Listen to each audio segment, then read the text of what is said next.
Good morning, welcome to CATEX-TV. My name is Frank Fortunato. This is a live broadcast from Princeton, New Jersey. Today is Thursday, June 25th, 2009. It's 11:30 a.m. Eastern Daylight Time in the U.S. It's 4:30 p.m. in London, 12:30 p.m. in Hamilton, Bermuda, and 9:30 a.m. in Mexico City. If you need to reach us during the broadcast, you can phone in toll-free at 1-866-67-CATEX. Overseas, our AOL instant mail address is CATEX-TV. On this day in history in 1876, at a place called Little Bighorn, South Dakota, General George A. Custer and the 7th Cavalry were wiped out by Sioux Indians in a precipitous defensive position that General Custer took against Sitting Bull and a whole group of various Sioux Nation warriors. Interestingly enough, about 1,200 miles to the east, at that exact time when the massacre was taking place, baseball was being played in St. Louis at Sportsman's Park. It's interesting to keep that in mind. Today's birthday, Richard Fortunato, who is a CATEX friend, is 49 years old today.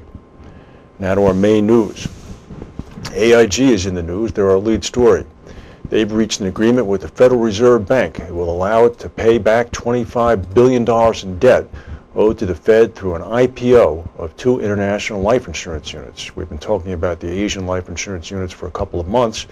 AIG said last month that it would accelerate steps to spin off American International Assurance Company through a public listing on an Asian stock exchange as part of its efforts to repay a government bailout of over $170 billion. Under the deal with the New York Fed, first conceived in March, AIG will put equity from American Life Insurance and American International Assurance into separate special purpose vehicles in exchange for preferred and common interests. The New York Fed will get $25 billion in preferred interests in the 2 special purpose vehicles. This will reduce the debt AIG owes the bank by that same amount. News from Munich that Allianz, the biggest insurer in the world, their positive earnings trends seen in the first quarter have continued in the second quarter through April through June. The group's chief operating officer announced it this morning. According to Oliver Bate, the COO, the positive trend has continued in the second quarter, and it continued in all business segments. Allianz is Europe's largest insurer by market cap. At 11:34 Greenwich Mean Time, Allianz shares were down about 0.9%. In the U.S., the economic news is not as good as been hoped. The gross domestic product, the top economists' forecast in the government's final revision, however, it still continued to shrink. It shrank at an annual pace of 5.5% in the first quarter. This was a slower pace of decline than had previously been reported. Economists had expected a 5.7% shrinkage. It was only 5.5%. Each quarter, the government revises the GDP twice. The report this morning marks the final revision. In Czechoslovakia, severe floods after torrential downpours have killed 9 people in the Czech Republic. It's no longer Czechoslovakia, it's the Czech Republic. The Prime Minister announced this morning. Over 1,000 troops have been mobilized to clean up after the flooding in the east of the country. The Czech government is allocating 2.1 million euros to begin establishing aid to the affected areas.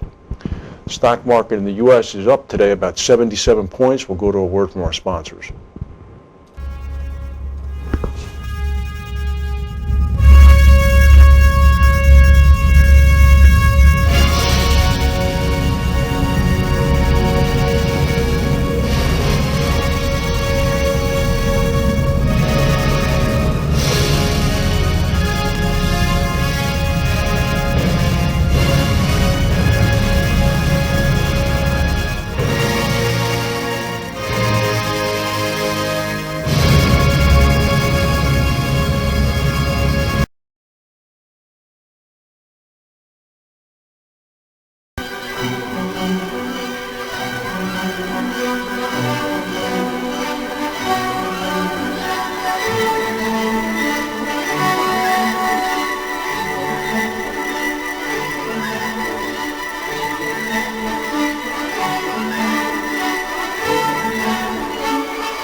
A little bit of an update now on the Washington, D.C. Metro accident on Monday.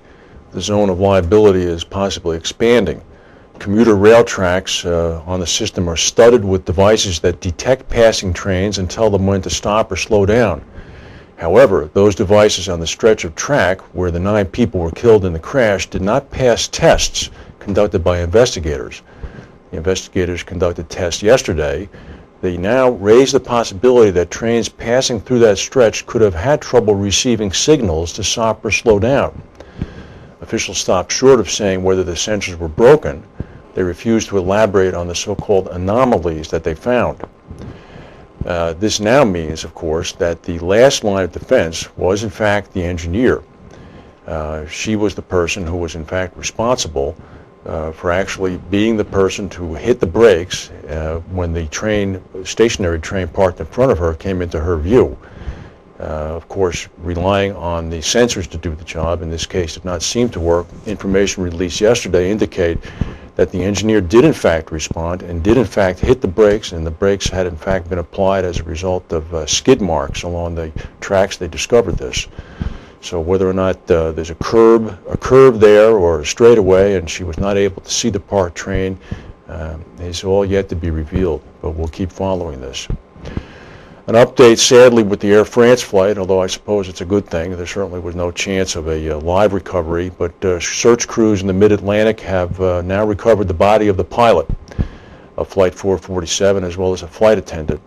A total of now 50 bodies have been pulled out of the ocean. 228 victims, of course, were killed in that crash on May 31st.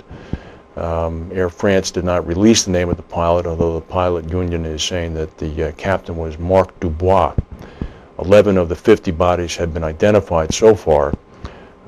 They're still looking for the black box. The signals, unfortunately, are only going to be able to continue emitting sound for just a few more days. So there's a little bit of a race going on. Here's an interesting story being reported by the Agence France-Presse. Corruption in Italy's public administration cost Italy more than 60 billion euros a year. That's about 75 billion US.